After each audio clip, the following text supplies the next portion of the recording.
The joint convention will come to order. Chairman Powers, you are recognized. Mr. President, the Escort Committee is proud to welcome the Honorable Bill Lee, the 50th Governor of the state of Tennessee. Will you please escort the governor forward?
Members of the General Assembly, it is my distinguished honor to present you the Governor of the great state of Tennessee, the Honorable Bill Lee. Thank you. Thank you, sir. Thank you. Thank you, sir. Here we go. You're sitting.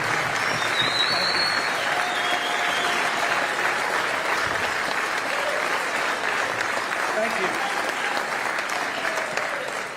Thank you. Thank you very, very much. Very honored. Lieutenant Governor McNally, I'm really glad that you're here, sir. We've been praying for your recovery, and it's not the same not having you sitting right here. It doesn't quite seem right, but it sure does seem right for you to be here. So thank you, sir, for doing this.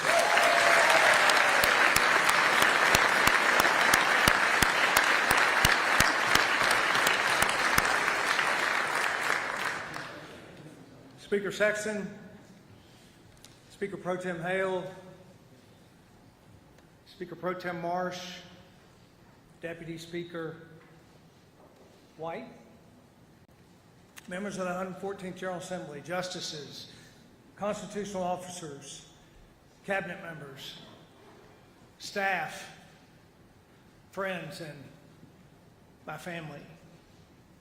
Thank you all for coming together as we celebrate on our state, reflect on our incredible success, advance toward her bright future. It is my highest honor to serve you. Thank you. I want to give a special thank you to one more person.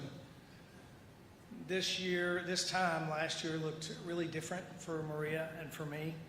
After receiving a challenging diagnosis just 6 months earlier, Maria had just completed her chemotherapy and was preparing for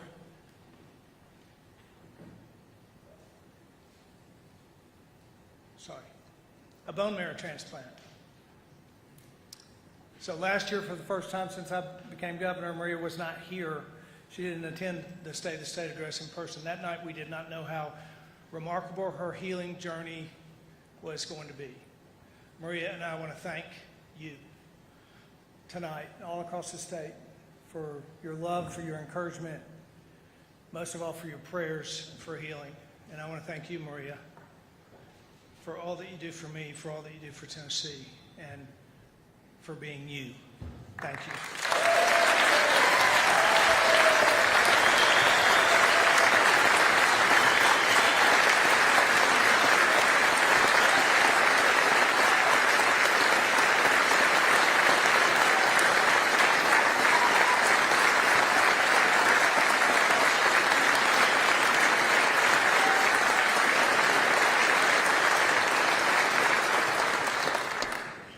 As we enter our 6th year of working together, the state of our state is strong and resilient and ready for the future. And that is thanks to the hard work of the people in this room. But there is more work to do. The world around us is changing. Every day brings unique challenges, new challenges. Tennesseans are counting on us to face those challenges with wisdom and discernment. So tonight I want to reiterate something. I've got 3 years left. There is a lot to do. And we cannot and should not slow down, not for a second. Tennessee is a remarkable place with a richness of passionate people of all kinds, with an unrivaled culture, deep-rooted traditions. We're also a state that is focused on opportunity and security and freedom for all her people. So in 2024, frankly, for the remainder of my time in office, I believe our job is to fortify that which has been built over the years and to remember the work that it took to get here. When thinking about what lies ahead, I'm reminded of a historical account of a Jewish man named Nehemiah from the Old Testament. Nehemiah, who was a high official of a Persian king, he hears that his beloved city of Jerusalem is in ruins. So Nehemiah sets off on a mission to rebuild the city and the wall that surrounded it. Knowing that this is no small task, he enlists the help of the people of Jerusalem. He directs every person of all ages and trades and abilities to take their spot on the wall that surrounds the city, as the story goes, in order to protect the progress that was to be made and ensure that the work that was done was not to be done in vain. By the end of the story, the people of Jerusalem find success thanks to their work together. And it becomes clear that through the experience of rebuilding the city and restoring the wall, the people restore themselves as well. Throughout my life, I have often come back to the story of Nehemiah because it reminds me that even two people who could be very different can stand side by side and work together for a shared purpose, and that each individual has a responsibility to hold their spot on the wall. In 2024, Tennessee is as strong as ever. Generations before us have done their part in building our state into what it is today, and now we must keep it for future generations by holding our spot on the walls that protect our lives, our way of life, by further enriching this place that we call home. It's up to us to hold our spot on that wall. It all starts with our foundation, and Tennessee's firm foundation is possible thanks to a legacy of fiscal responsibility. Now more than ever, people across this nation are turning to Tennessee as a model for economic prosperity, and it's clear why. Over the past 5 years, Tennessee's been ranked as the fastest growing economy of all 50 states, the #1 state for fiscal stability, a top state for business, the second lowest tax per capita state in the nation, and the lowest debt state in America. Any state would envy the position that we've been in.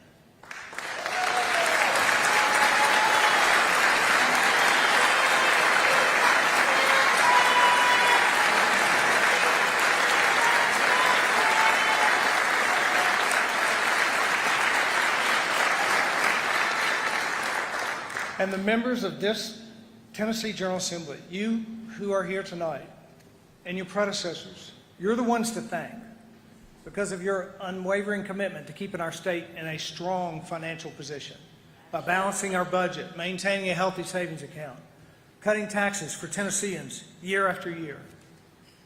In Tennessee, we spend within our means, we steward dollars wisely, we plan ahead. And it's this mentality that has garnered a AAA bond rating for 9 consecutive years and keeps us well positioned to flourish. Over the past few years, we have had extraordinary growth. So this year, while our revenue growth is returning to normal, that new normal is 40% higher than it was just 3 years ago. We have a very strong economy in Tennessee, an economy that is built to withstand even the pressure of our country's uncertain economic future. So this year, we'll bolster our decades-long commitment to fiscal responsibility, starting with a $20 million investment in Tennessee's Rainy Day Fund, building our state reserves to $2 billion.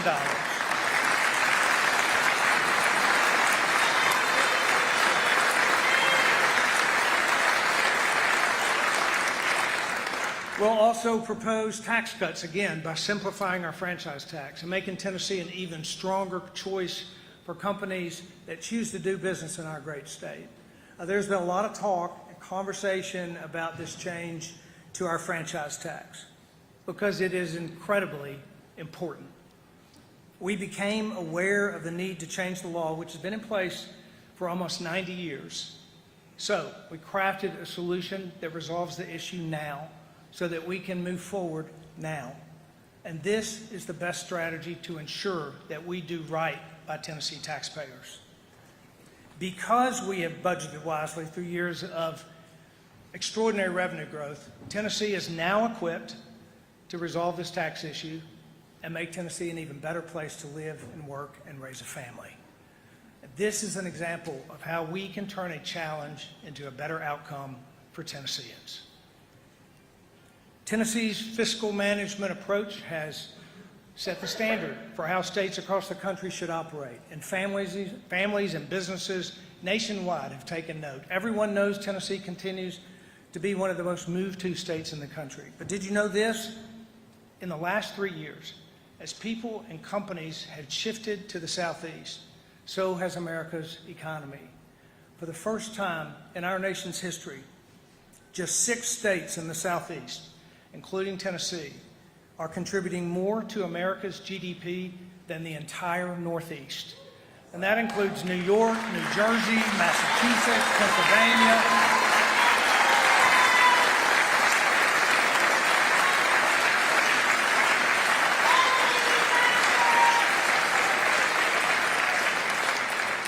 Tennessee has emerged as an economic powerhouse for this country. And all of this incredible growth is exactly why we need to think about what Tennessee will look like, not just next year or 10 years from now, but 25 and 50 years from now. That's why we've made infrastructure a top priority, building roads and bridges and sewer systems and more for the future. After passing the Transportation Modernization Act last year, a bipartisan effort with the men and women in this General Assembly, TDOT's 10-year plan is in motion all across urban communities and rural communities alike. Just a few weeks ago, Tennessee was ranked by U.S. Consumer as the state with the best roads in America. And thanks to our work together, we have a plan to keep it that way. And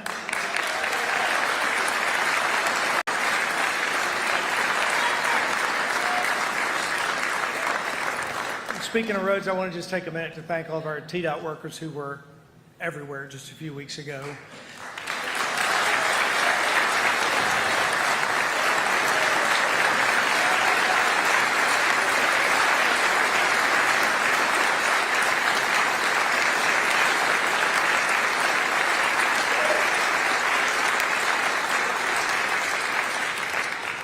They were everywhere, in the snow, in the ice, in the cold, taking care of Tennesseans. Now they're everywhere taking care of potholes.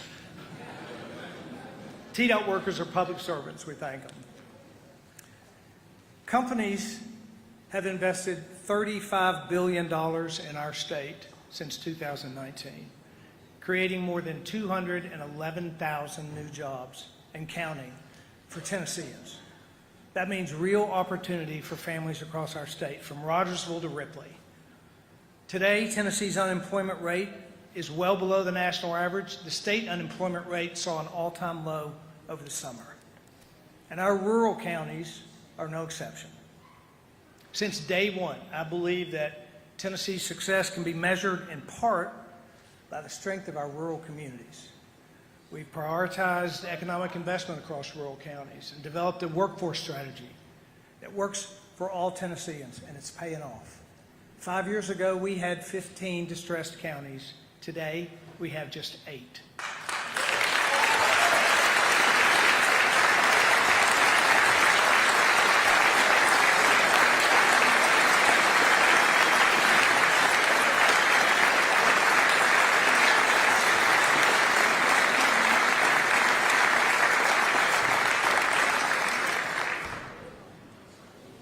And the statistic that really tells the story, or certainly puts an important point on it, for the first time in history, Tennessee's poverty rate is below the national poverty rate.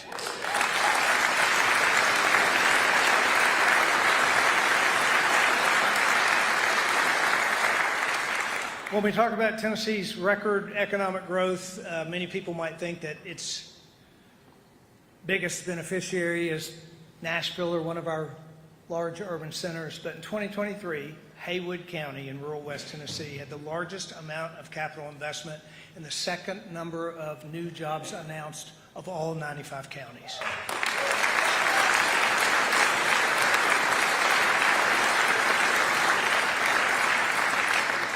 This investment and these jobs are changing lives, creating an enormous generational impact, and it's only just beginning. And real Tennesseans are proof of that fact. This evening we're joined by a real Tennessean, Derek Montague, who was born and raised in Haywood County. In the past, a rural high school graduate from a place like Haywood County may have been forced to look far from home to find the next step. But when Derek graduated from Haywood High School in 2022, TCAT Jackson was ready to enroll him in their industrial maintenance program immediately. His training at TCAT Jackson quickly led to a quality job at Technor Apex, an auto supplier that chose to expand in Tennessee just a few years ago. That TCAT and that job are both available because of the work done together to invest in the advancement of rural communities. Not only has Tennessee become the center of the automotive industry, rural Tennessee has become the center of opportunity.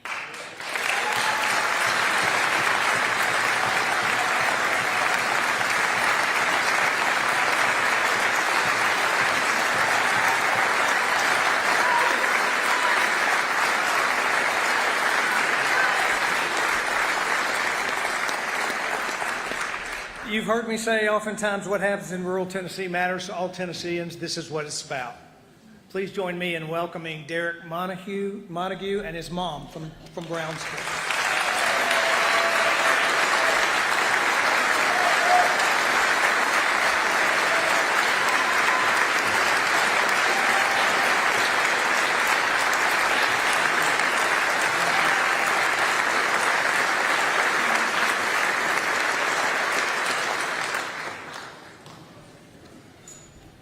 Part of expanding economic opportunity is protecting working Tennesseans.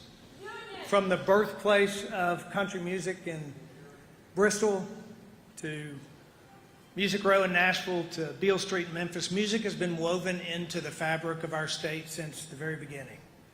But it's also a vital industry that employs tens of thousands of Tennesseans. Tennessee's music industry grew by 21% in the last 5 years.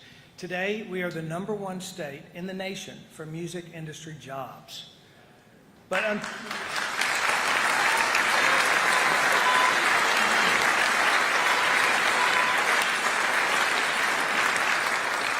unfortunately, Tennessee artists are facing new challenges with the rise of artificial intelligence. While this new AI technology can be used for good, it can also allow users to impersonate and make fake works in the voice and likeness of others. So this year, together with members of the General Assembly, I'm proposing legislation to protect Tennessee's rich musical heritage and ensure that no one can steal the voice of Tennessee artists.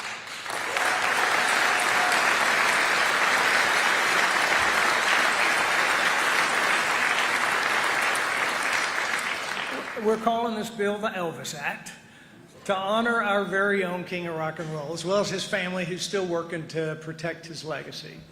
And tonight I want to acknowledge a Nashville songwriter who has been at the forefront of this effort to protect Tennessee artists of all kinds. Tom Douglas has written hundreds of hits, topping the music charts, hits like I Run to You, The House That Built Me, many, many more. Please join me in welcoming my friend and legendary songwriter, Tom Douglas.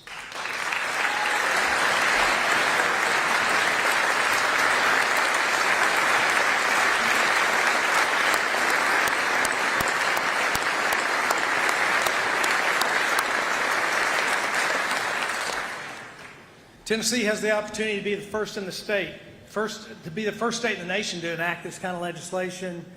And we hope that the Elvis Act will serve as a blueprint for states across the country. It's only right that we lead the nation in this effort. Tennessee is the music capital of the world, and we intend to keep it that way.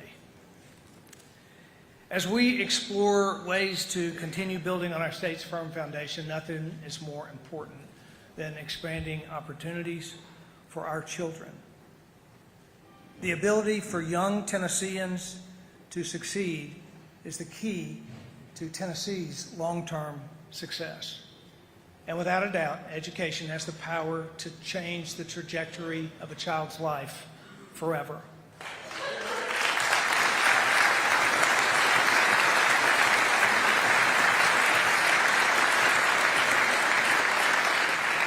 We have done a lot of work in Tennessee, but we still have a ways to go in providing the best possible education for every student in the state.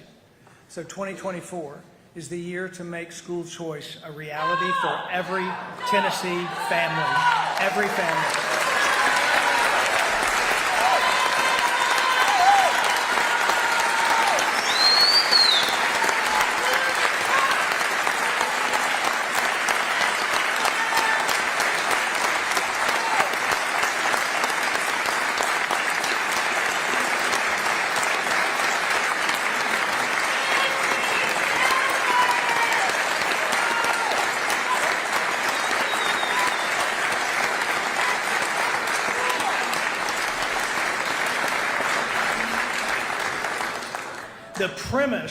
The premise behind education freedom, and the one thing that most of us all do agree on, is that parents know what's best for their child's education.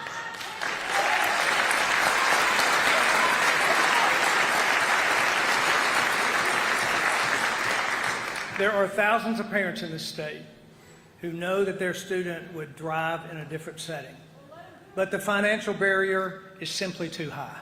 It's time that we change that. It's time that we let parents decide, and not the government, where their child goes to school and what they learn.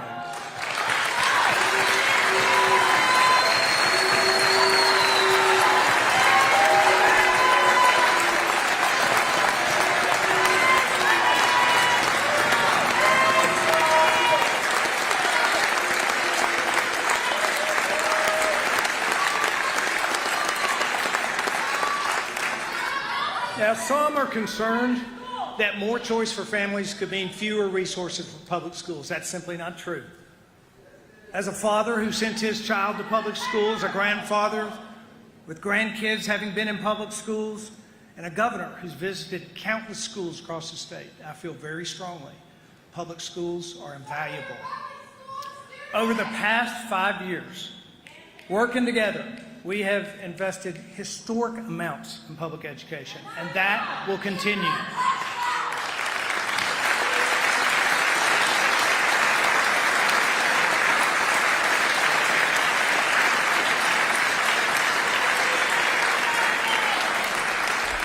We've increased public funding for public education by more than $1.8 billion since I became governor, by far the most in our state's history.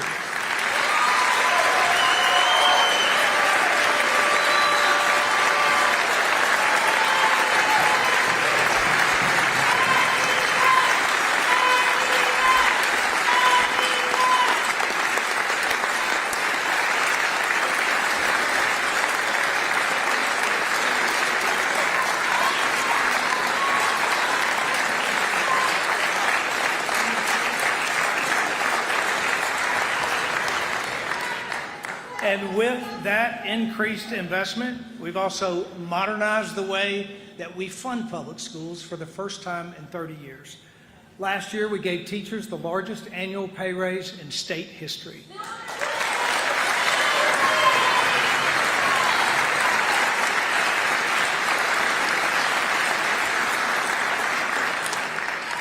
And we're not done. We are not done. We'll make another significant investment in the TISA formula this year, and we're working on a plan to help public schools retain the best and brightest teachers in their individual districts.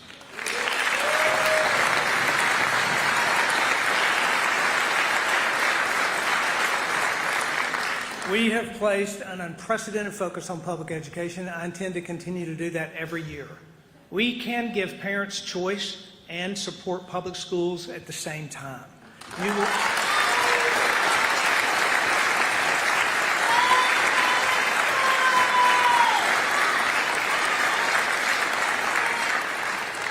You'll hear me say that over and over again because it's true. These two ideas are not in conflict.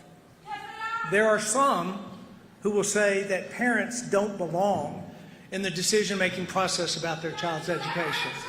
But our responsibility is to the student and to the family, not to the status quo.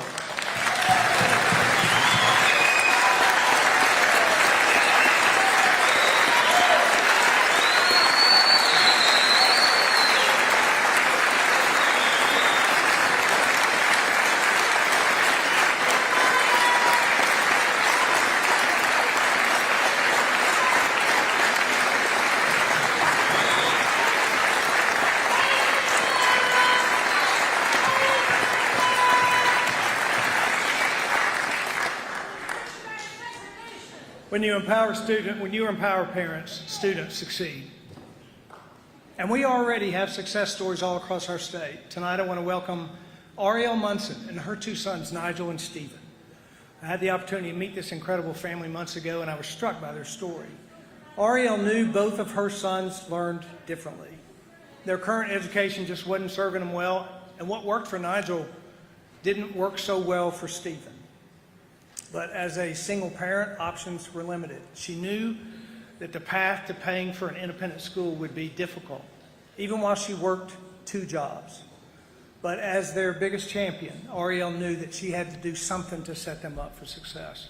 So she enrolled Nigel in a public charter school that was a perfect fit for his learning style. But her other son, Stephen, still needed something different. That was right about the time when Tennessee's current choice program became available in Shelby County. She applied. Stephen was quickly accepted as the first ESA student. Ariel calls it an answered prayer. Today, Stephen is thriving at St. George's Independent School in Memphis. He's making exceptional grades. He joined the outdoor club and the soccer team. Stephen dreams of being a paleontologist. Her son, Nigel, will graduate this May at the top of his senior class at Memphis Business Academy, with a list of scholarship opportunities at 9 colleges across the nation. And it's all because Ariel realized what many of us have come to know. Each student has unique needs, and when parents have a choice, that child's life is changed forever.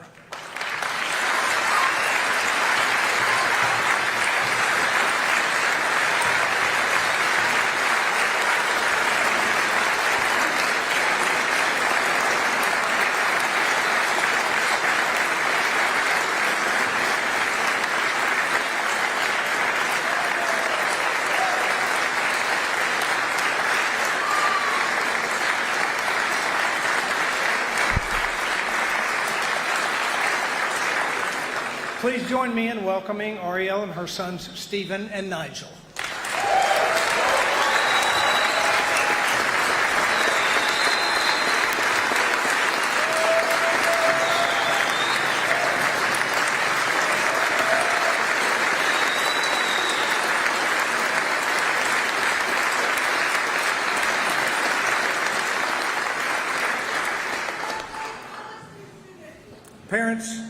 Parents also know best what social media does to kids.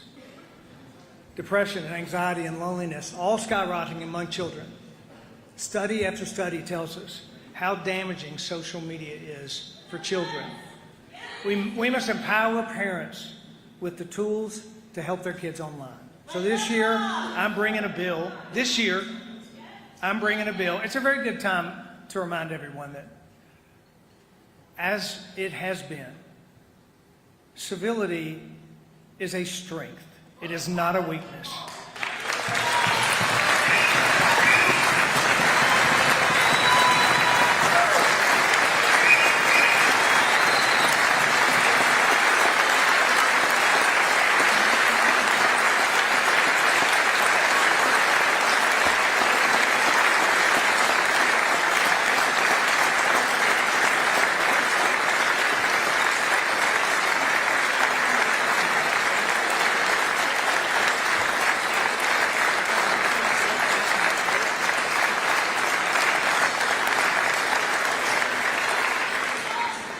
So we have to empower parents with the tools to help their kids online. This year we are bringing together a bill that will give parents tools to oversee their child's social media activity. It'll require social media companies to get parental consent for minors to create their own social media account in Tennessee.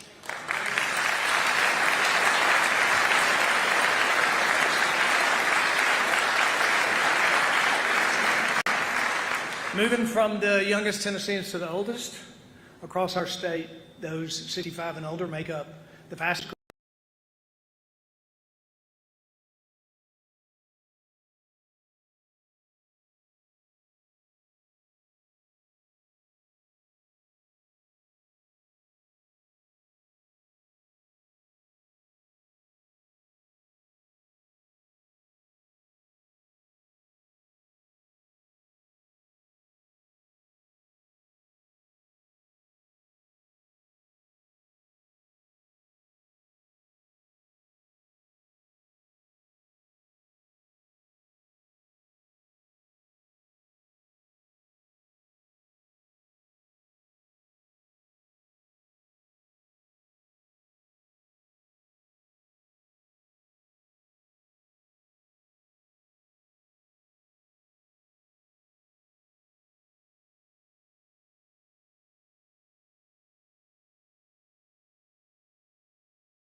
A plan to repeal or streamline nearly 40% of all existing rules across the executive branch.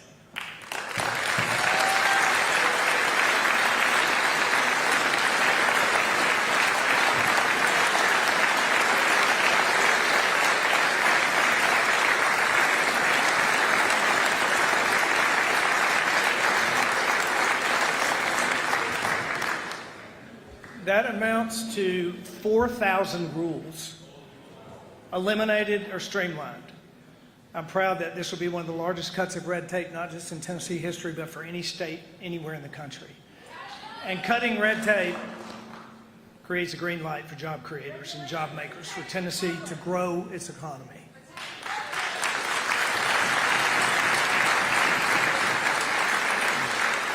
As I mentioned earlier, since 2019, we've made great strides in expanding economic opportunity for rural Tennesseans. Now we have to accelerate our focus on the advancement of rural health. We know we have challenges with access to care and access to care, workforce shortages. That's why I formed the Rural Healthcare Task Force in 2021.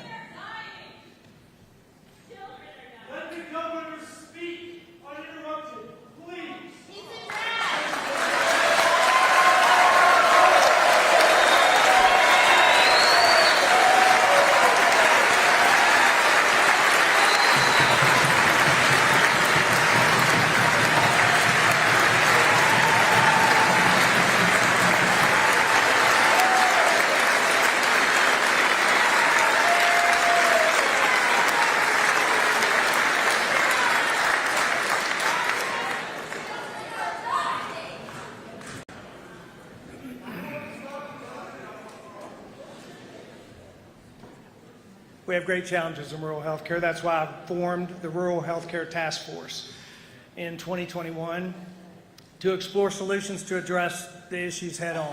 And now these solutions are becoming a reality. We'll be expanding apprenticeships, providing greater access to specialty care, telehealth, better pathways from high school to healthcare careers, and much more. So this year, building off the recommendations from the task force, we will propose the largest single investment in rural healthcare in state history, $200 million over the next 5 years.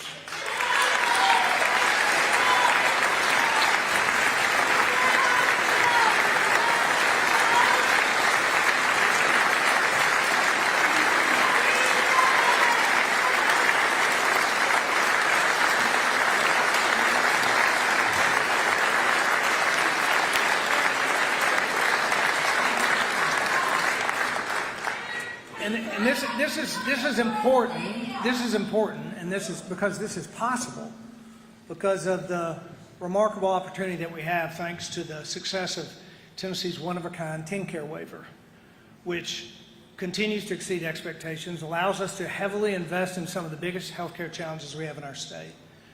And because these are shared savings that we will spend, this investment in rural healthcare will come at no added cost to Tennessee taxpayers.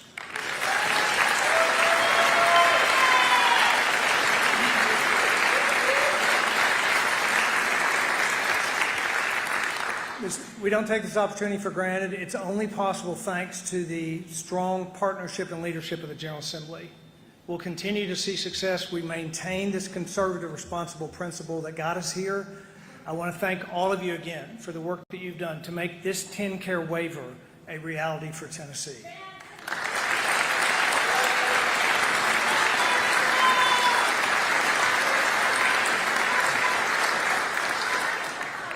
In addition to rural health, the funds from the shared saving, from this year's shared savings, will allow us to again invest in mental health. Another challenge that is prevalent not just in our state, but all across the country. Nearly 4 in 10 Tennesseans report symptoms of anxiety or depression. Drug and opioid overdoses remain an enormous challenge. We've done a lot of work in the last 5 years to boost mental health resources across our state, and we will do it again. This year, we're investing more than $100 million over 5 years from the shared savings in behavioral health and substance abuse support in Tennessee.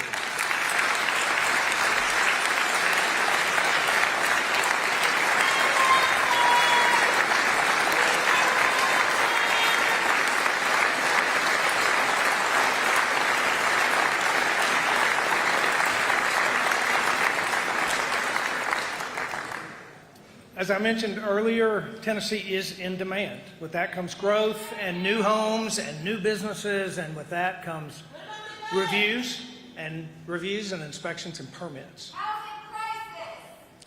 When demand is high and the projects get bigger, it's easy to fall behind, and time is money, and building delays drive up the cost of homes and businesses in Tennessee.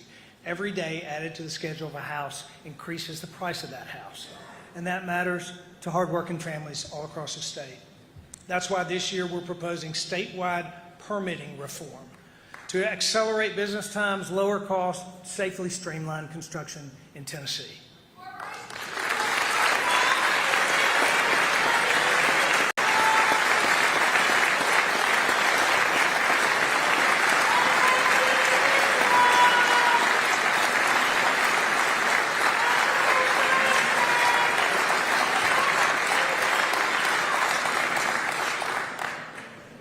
Legislation about permitting reform might not sound like front page news, but from someone who's in the construction industry for 35 years, a bureaucratic permitting process is bad for everybody but the government.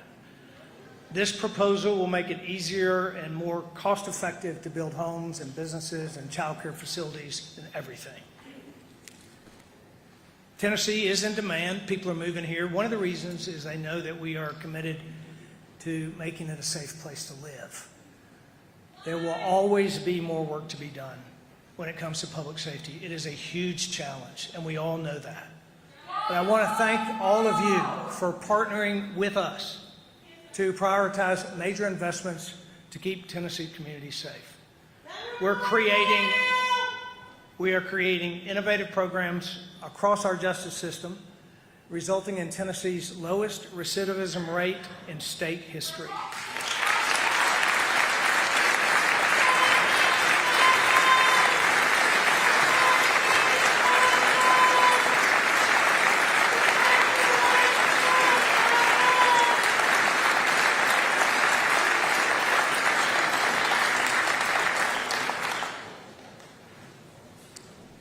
We provided funding to hire 200 new Tennessee Highway Patrol troopers, and this year we're proposing an additional 60 troopers to continue growing the force.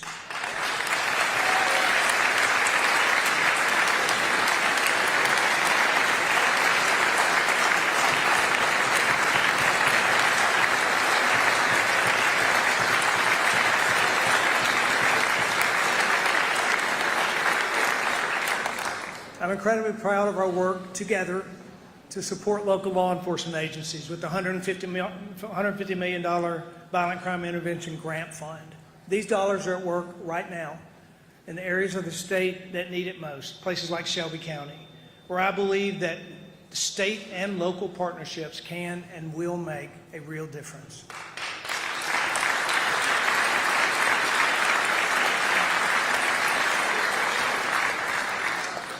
In last year's State of the State address, I talked about the importance of public safety and why school safety matters to every single Tennessean. At that time, we had no idea that we were about to face one of the most difficult moments that our state had ever seen. Covenant experienced unimaginable tragedy. But tragedy doesn't have to be the end of the story. Tragedy doesn't have to be the end of the story. There's redemption in struggle if we lean into it.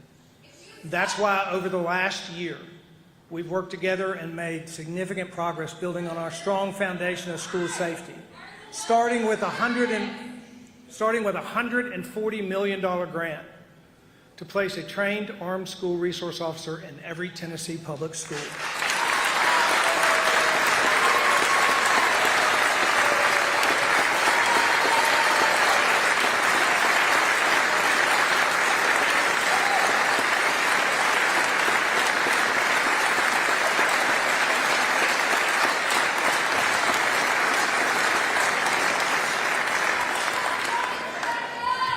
These brave Tennesseans are the first line of protection for our students and for our teachers. We appreciate their unwavering commitment to keeping our schools safe. A great example of that is the leadership of Sheriff Troy Kleiss. Crockett County has made tremendous strides in SRO staffing. And they're not alone. Crockett County joins 3 other counties in Tennessee that moved from 0 SROs to fully staffed in under a year, which is a truly remarkable achievement. Join me.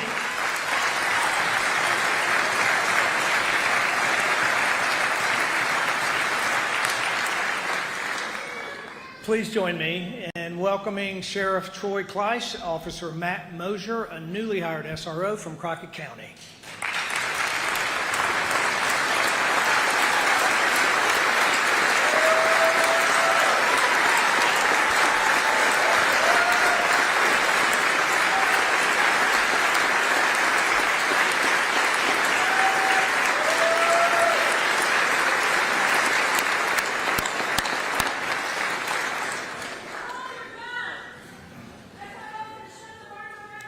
Over the past 5 years, Maria and I have traveled to every corner of our state.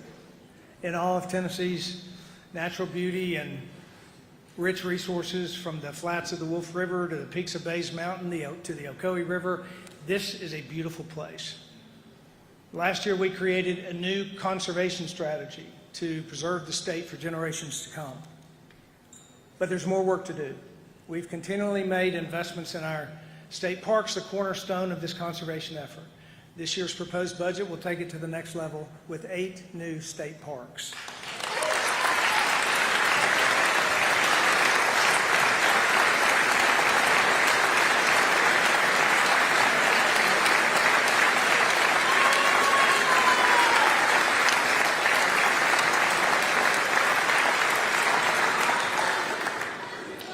Tennessee's outdoor heritage, our outdoor heritage extends to our rivers and our lakes and our streams. And we're proposing a Blue Way Trail development to improve access to state waterways, investing in dozens of state lakes, boosting economies, welcoming more Tennesseans to visit, to kayak, to canoe, and fish our beautiful waters. We're also proposing investments to improve water quality across rivers and streams, making them safe to enjoy. Our proposed budget will also include funding to preserve our natural resources where Tennesseans and tourists are most likely to see them, from the road, with a plan to protect and enhance our scenic beauty along our major highways.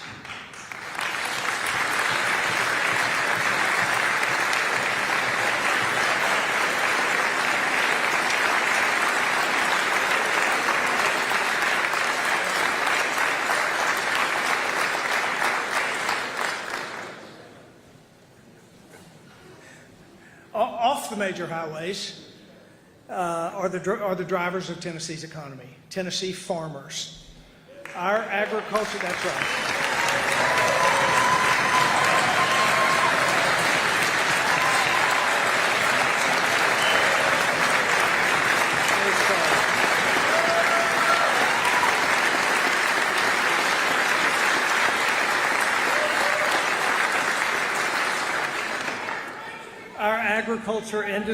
Our ag industry employs more than 360,000 Tennesseans. It generates $89 billion annually, making agriculture the #1 contributor to our state's economy.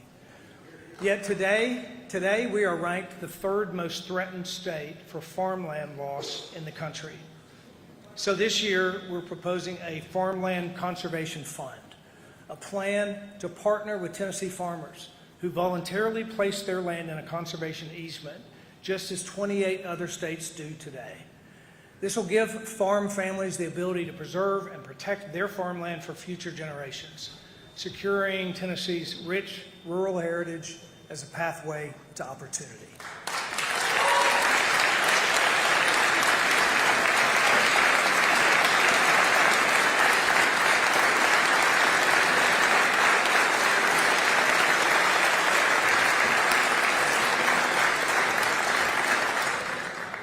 I've often said that a conservation strategy must include investments not just for the environment, but for safe and clean and reliable energy for the future.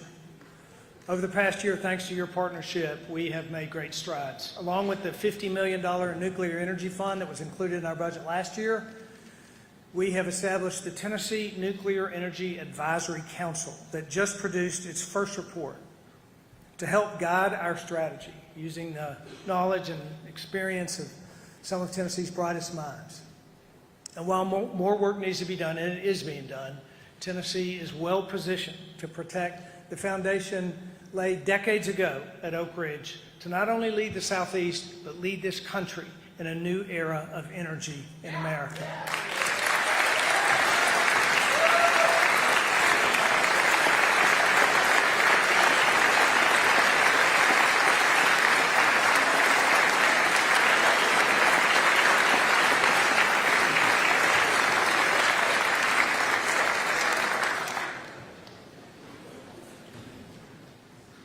Tonight I have attempted to give a glimpse of the state of our great state, the foundations that were laid by the generations before us, the city on a hill that we call Tennessee, the gates that welcome those who want opportunity and security and freedom, the walls that protect fiscal stewardship and public safety and our environment.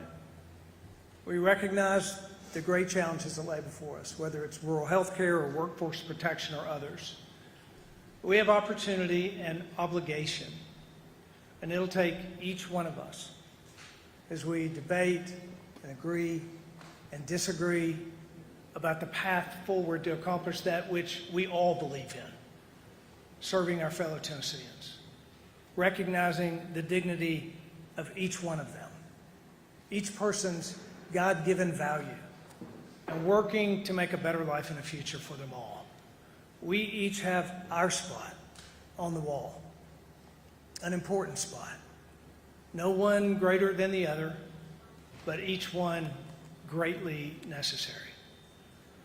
And just like in Nehemiah's day, there will be those who criticize, those who see Tennessee's success, and they'll try to stop it.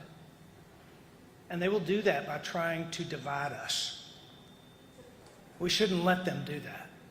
We shouldn't let that happen.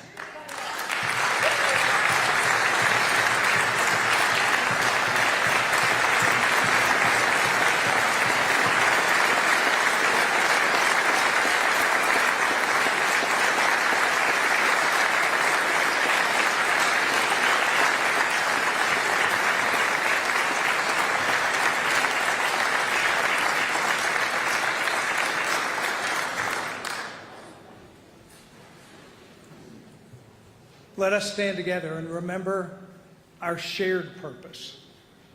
Now, only when we work together, side by side, will we build upon, protect, and create that which is one of the greatest places in all the world, and ensure that it remains that for those who live here, for those who want to live here, for their children, and for their children's children.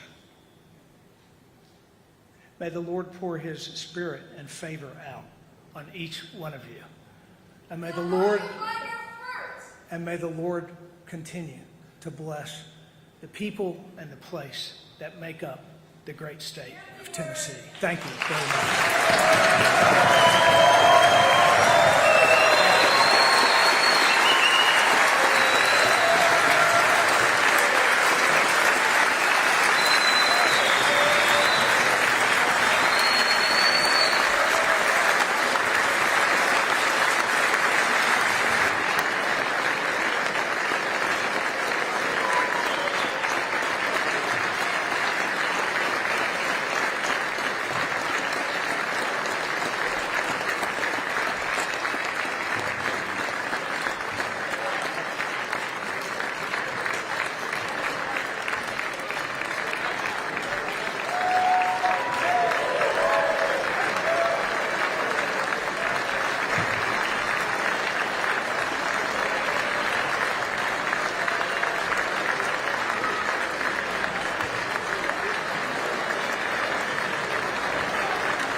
The purpose for which the joint convention has been accomplished. Joint commission stands dissolved.